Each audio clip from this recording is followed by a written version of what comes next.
السلام علیکم۔ افطاری میں جلدی کام کرنے کے لیے ٹپس۔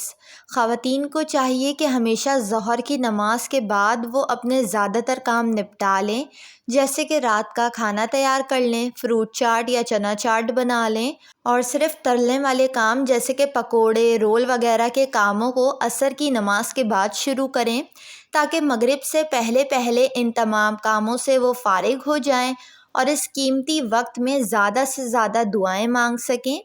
افطاری کی شروعات میں ہمیشہ کھجور یا شربت سے افطار کھولیں اور ہلکا پھلکا کھائیں۔ اس کے بعد مغرب کی نماز ادا کریں اور پھر افطاری کھائیں۔ ایسا کرنے سے بدہضمی سے دوچار نہیں ہونا پڑے گا۔ افطاری بناتے وقت مکھیاں بہت زیادہ تنگ کر دیتی ہیں۔ اس کے لیے جب بھی آپ پوچھا لگائیں تو پوچھے والے پانی میں نمک شامل کر دیں اور کچن سلیب کے لیے بھی پانی میں نمک شامل کر کے صاف کریں۔ مکھیاں نہیں آئیں گی اور آپ بآسانی افطار تیار کر سکیں گی۔ افطاری کے وقت آلو کی چپس فرائی کرتے وقت اگر کڑھائی میں تھوڑی سی پھٹکری ڈال دی جائے اور پھر چپس یا کوئی بھی فرائیڈ آئٹم تلی جائے تو وہ بہت زیادہ ہی خستہ اور کرسپی بنتی ہے۔ پیاز کو فوراً سے براؤن کرنے کے لیے پیاز فرائی کرتے وقت اس میں چٹکی بھر چینی چھڑک دیں۔ پیاز بہت ہی جلدی براؤن ہو جائے گی اور کرسپی بھی۔ پکوڑے بناتے وقت سوڈا کا استعمال نہ کریں کیونکہ اس سے بلڈ پریشر لیول بڑھ سکتا ہے۔ بنا سوڈا ڈالے بھی پکوڑے اچھے بن جاتے ہیں۔ پکوڑوں میں پالک ڈالیں کیونکہ اس میں کیلوریز کم ہوتی ہے اور صحت کے حوالے سے بھی بہت اچھا ہے۔ افطاری کے وقت بنائی گئی چنا چاٹ میں مختلف قسم کی سبزیاں ضرور ڈالیں، جیسے ٹماٹر، پیاز، آلو وغیرہ، اور دہی کا استعمال کریں۔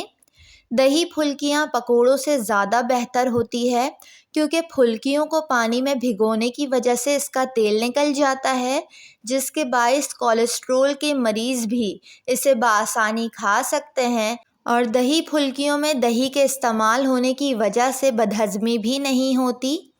مکس سبزیوں سے تیار کردہ سموسے کا مٹیریل ہمیشہ تیار کر کے فریج میں رکھیں اور افطاری کے وقت فوراً اسے پٹیوں میں لپیٹ کر تل دیں، یا ہو سکے تو پہلے سے ہی سموسے فریز کر لیں، وہ زیادہ بہترین ہوتا ہے۔ افطاری کے وقت آپ فوراً سے اسے بآسانی تل سکتی ہیں۔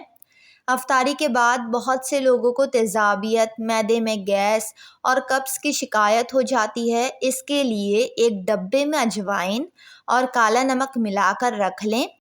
دونوں چیزیں آپ نے ہم وزن لینی ہیں۔ سحری اور افطاری کے بعد چٹکی بھر کھا لیں، فائدہ ہوگا۔ افطاری کے فوراً بعد اتنا پانی مت پئیں ورنہ آپ کا پیٹ سخت ہو جائے گا، جس سے آپ کو مشکلات سے دوچار ہونا پڑے گا۔ افطاری کے وقت صرف پانی کے چند گھونٹ پئیں اور افطاری کے بعد آہستہ آہستہ وقفے سے پانی پیا کریں۔ اگر رمضان میں وزن بڑھ جانے کے ڈر سے آپ افطاری صحیح سے نہیں کر پا رہے ہیں تو ہمیشہ افطاری کرنے کے بعد گرین ٹی یا لیمو پانی پئیں۔ ایسا کرنے سے تلی ہوئی اشیاء ہضم بھی ہو جائے گی اور چربی بھی نہیں بنے گی۔ بعض اوقات خواتین کے پاس افطاری میں بالکل وقت نہیں بچتا اور پھر شربت میں چینی گھولنا بہت ہی مشکل ہو جاتا ہے کیونکہ ساتھ ہی ساتھ ان کو دوسرے کام بھی کرنے ہوتے ہیں۔